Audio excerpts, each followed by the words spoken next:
Hey, let's do a two-part series on the two big errors that everybody makes, and it is more common than dirt and water, and I encounter it all the time, and it's something that people can correct in themselves to make intelligent choices on lenses.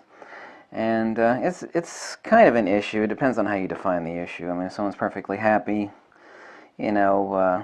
using something, that's understandable. It's like someone that's been in prison for 50 years and, once every month they get like, I don't know, lasagna. And it's, of course, it's like microwave lasagna. And they go, oh my God, this is the best food ever. And they wait all month, year after year to eat the prison lasagna or something. And that's really how people are when it comes to lenses. And I call it the sharpness parrots, and that's really kind of what it is. And all the time, so, well, how sharp is it? How sharp is it? How sharp is it? How sharp is it? How sharp is it? How sharp is it? Oh my God.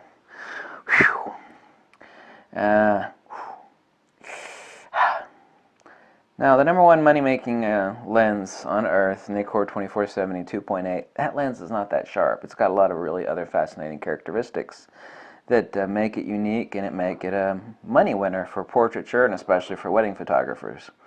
I got the lens. It's rather a fragile lens, but a lot of fine stuff is kind of fragile. But other than resolution and sharpness, what else can we actually look at in a lens? Like I said, it's a two-part series. I'll get to the other part in the second video. Acutance. The notion that sharpness is strictly resolution is absolutely ridiculous. The other thing that actually defines sharpness, and there are a few things, you got resolution. Number two, you got microcontrast. That defines the intertonal transmission between zones that lends towards the actual perceived sharpness of the image. Acutance. Acutance describes how quickly the image transfers or transitions from one edge to the other. You can look up that and see some examples of acutance online. Third is noise. Noise actually can make a softer and unsharp or low resolution shot, like at very high ISO during a club shoot or something like that, look sharp. Why? Because noise actually adds artificial perceived definition. It actually lends towards the differentiation between one zone and another, one bit of contrast or color in another, but it's false. It's based upon noise, so the shot is not sharp, or it's really grainy, but it looks sharp because of that noise. So you've got microcontrast, acutance, and noise. Okay, and of course you have resolution, so you actually have four contributing factors and two secondary factors, which I won't go into, which really don't add much just as far as the resolution is concerned. But you have those four. You got microcontrast, you got acutance, you got noise, and you got resolution. It's like, well, let's get sharpness out of the way. People are all the time talking about, well, how sharp's the lens? It's like, well, that's great. The lens is really sharp. People say, well, look at this picture of this nice badass, and, you can't tell me that shot's not good. It's like, yeah, it is good, but what's your frame of reference? You have to be an oddball, nut job like me to have tested out countless hundreds of lenses over 28 years. And, nobody else has time for that. People have wife and families. I mean, you need a nut job like me. Really? Because you could give someone out a brick of gold for free. And, if you give out enough free bricks of gold, it's like, here's your free brick of gold, here's your free... not meaning my insight into stuff, just saying, you could do that, and, invariable to be like 5% bitching, going like, this is too heavy, I can't haul it home, is there any way you can mail it to me?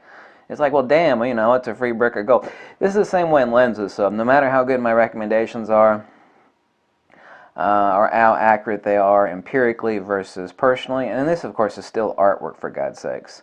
Someone is invariably going to have a hissy and say, oh, that lens you recommended, I tried it, and, I didn't like it for A, B, C, X, Y, Z reason.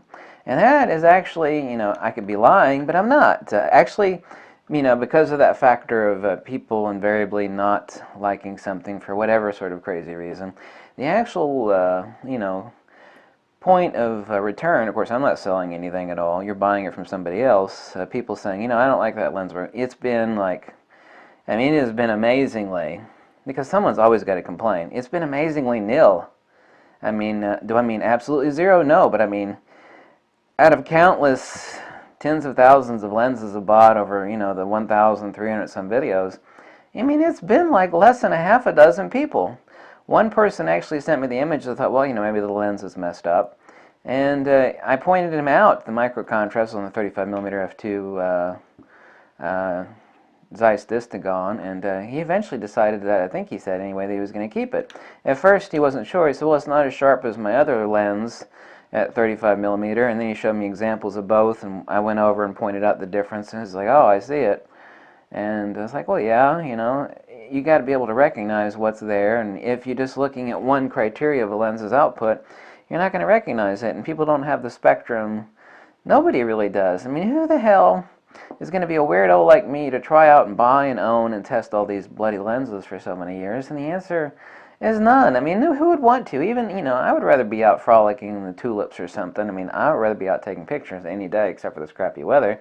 Not that that's really any excuse. But it's not just sharpness. I mean, what about bokeh, weather sealing, which doesn't really mean anything, construction, sample consistency. People are like, oh, I like my Sigma lens.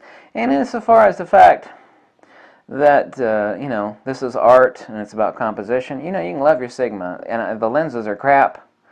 And, if you love it, that's fine. If you like the output of the image and it's what you want, you're the damn artist. That's fine. That's valid. But here's another fact, and that is that 100% of those lenses from 10 and 15 years ago from Sigma ain't working, baby. And their reject ratio is high. And their sample variation due to lack of quality control is really high. I mean, it sucks. It's bad. But if you love it, I don't give a damn. I'm just saying the lens is a piece of crap. Well, what about the Sigma? I love my Sigma. Screw you, man. My Sigma makes awesome images. Well, that's valid. It's art. But I'll tell you what, in 10 years, it won't be working. And even though you got a good one, that doesn't mean there aren't, 10 more lemons before your lens was made or after your lens was made that wasn't an inconsistent piece of crap. And so that's the issue. So there are all these other variations. Like, well, how sharp is it? How sharp is it? Well, there are a lot of sharp lenses that are just no damn good. All the phony fanboys, the Sony, man, they get so irate. There is nobody that gets their panties buried up their fanny crack worse than a Sony fanboy. I made the videos about the design defects in that E-mount, namely the fact that they have to add a lot more. Either have to add a gap to the back to cover that sensor, or they have to add a lot more glass. They say, well, it works fine, so I don't think you got a point. It's like, yeah, I do got a point, baby.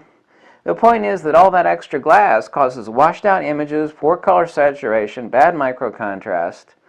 It's like, well, it's really sharp. You're the only idiot that's complaining about the Zeiss Otis, and that's a $4,000 lens, and it's really sharp. How sharp is it? How sharp is it?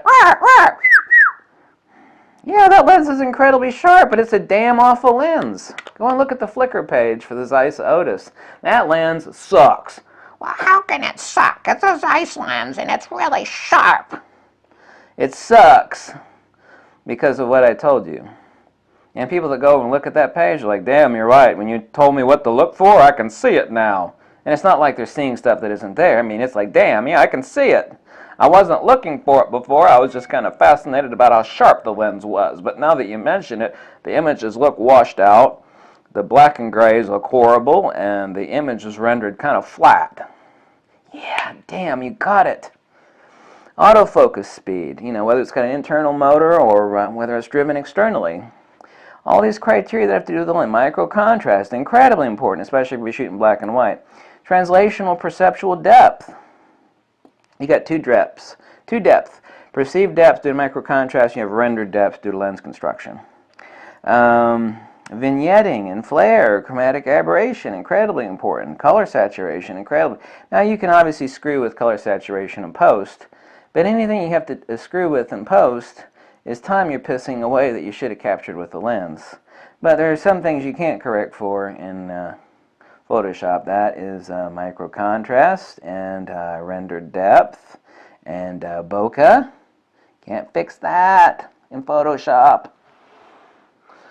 Can't fix it. So these are things you need to take into, it's like being a wine connoisseur. I mean, I'm trying to think of another analogy, but it's like being a wine connoisseur. It's, you give someone, a wino, an expensive bottle of Chablis or something like, yeah, it's good, but I like that crap from down the street at Walmart better. It tastes sweeter and it gives me a better buzz. Yeah. It's like, well, that's great. You've got no taste.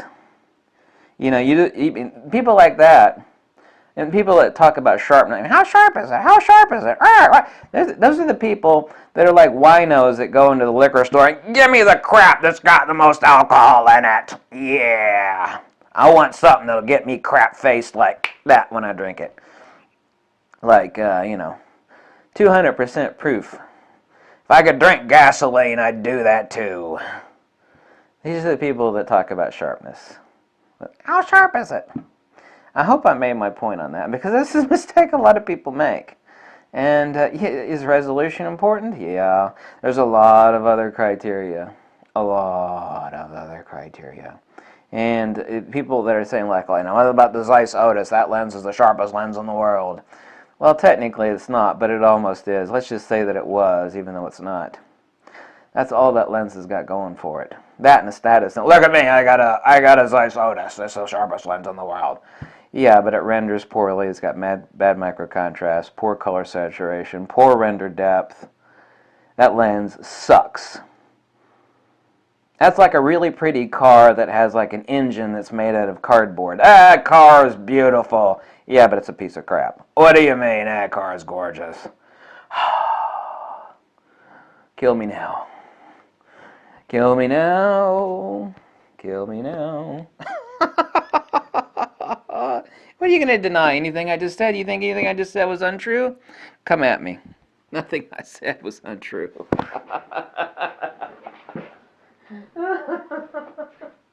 Oh my God.